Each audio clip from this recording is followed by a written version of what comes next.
salaamaaleykum yéen a ngi ak Sall bu seen émission Fee mu fi ak feneen sandwich pizza lañ leen indil tey trop bon am nañ 500 grammes de farine lu ñuy def mooy benn cuillère à soupe de levure boulangère ak bu suukar 250 millilitres d'eau tuuti xorom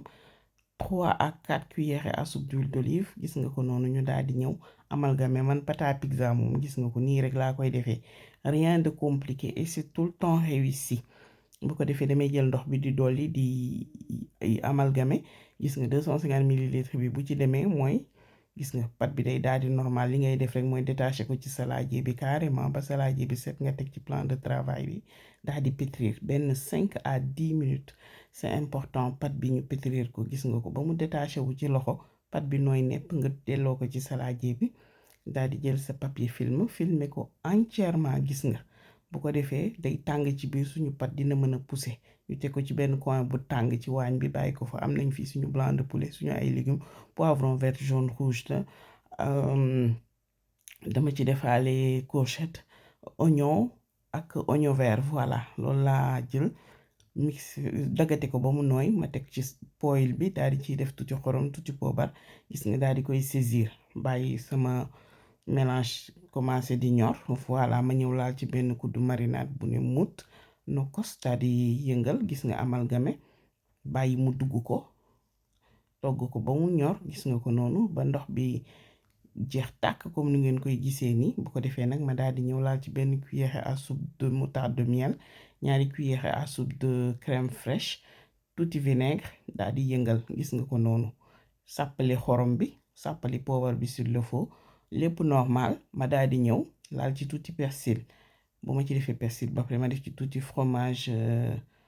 daal di koy yëngalaat gis nga fekk na ma fay sama gaz teg de côté ñëw ubbi gis ngeen ko sama pâte gonflé na ma dégagé ko suy collé da ngay laalaat tuuti farine ci sa loxo rek pétriraat ko mu jëlaat forme ma xaaj ko ci digg bi teg benn xaaj bi de côté beneen xaaj bi ma def ko 4 parties gis nga ko daal di koy boule ba mu normal ma teg daal di ñëw wis tuuti farine tàccal jël sama rouleau ABC waat beneen côté bi daal di ciy def tuuti crème fraîche yéen soo leen amul crème fraîche mën ngeen jël